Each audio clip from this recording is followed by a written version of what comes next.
Welcome to the second in this series of revision videos on situation ethics, and in this lesson we're going to look at the conscience.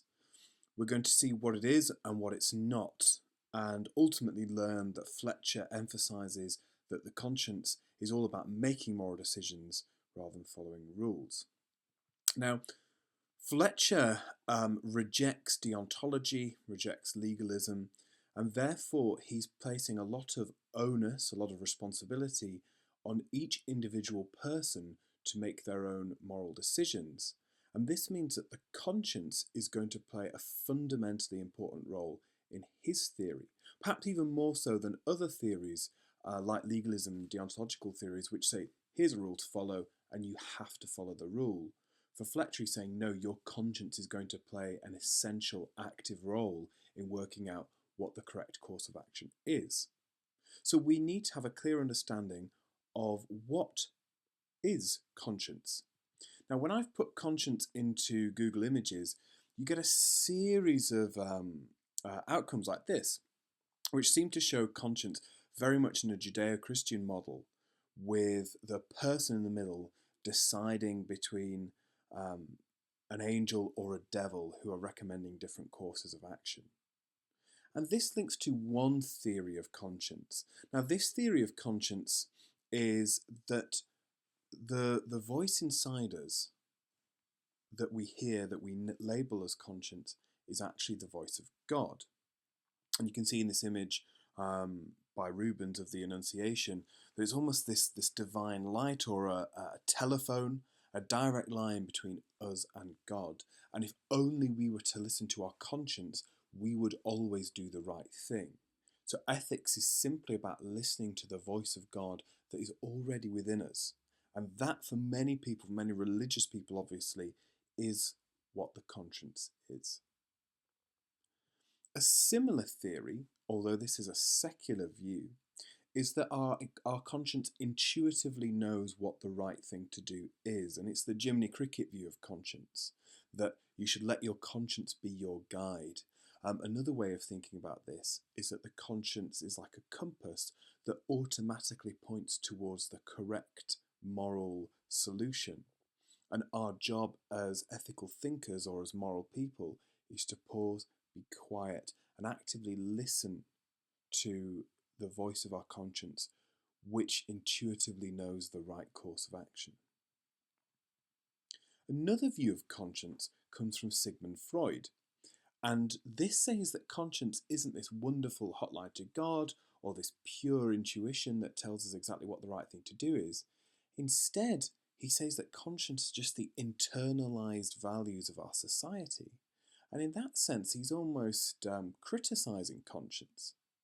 Now, Freud has got this tripartite view, which means divided into three parts, this tripartite view of the human mind.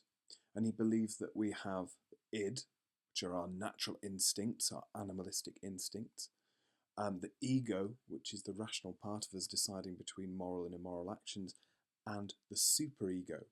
And the superego, or this inclination towards morality, which we often refer to as conscience, are just the internalized cultural values of the people in power in our society. So if I give you an example of this, you are sat here listening and watching this revision video, but you're connected to the whole of the internet. So your id might be telling you, watch Netflix, talk to friends on social media. That's what you really want to do. This video is boring. You don't want to be listening to Mr. Pepper talking about situation ethics. Come on, no one wants to be listening to me talk about situation ethics. You want to go and do something that's more fun. But then your conscience kicks in, or as Freud would have it, your superego, which says, no, the school and your family are telling you that it would be better on results day for you to be jumping up in the air in this ridiculous sort of picture that's always in the newspapers. Now that is what you should be aiming after. And rather than that being your conscience, it's just the internalized values. It's what you've been taught as good. A final theory of conscience is that it's simply just a part of our reasoning, our critical faculties, that develops as we get older. And Piaget, who's a very influential educational philosopher and thinker, says that conscience develops throughout time as we get older, and you can see the stages of development delineated in that chart. Now, Fletcher surveyed these 4 theories of conscience, going from channel for divine guidance, intuition, internalised cultural values, and the part of reason that makes value judgments, and says they're all wrong. Fletcher instead says that conscience isn't a thing, rather it's a process, and the act of ethical decision making is what we refer to as conscience. And he sums it up in this crucial line that you really need to know, which is that conscience is a verb, not a noun. Now that sounds quite profound, but I'm not really sure it is that profound, and I'm not really sure his definition of what conscience is very good. In fact, just calling something a verb rather than a noun is quite a common way of trying to suggest something that looks quite important or looks like a great breakthrough. But again, I'm not really sure it's anything more than a superficial explanation, whether it's mother or love or marriage or waste. Just by saying it's a verb, not a noun, I'm not sure that really gives a level of depth or detail that we need, and particularly in a theory like this, which is so reliant on what conscience is. Fletcher's view is very handy for him.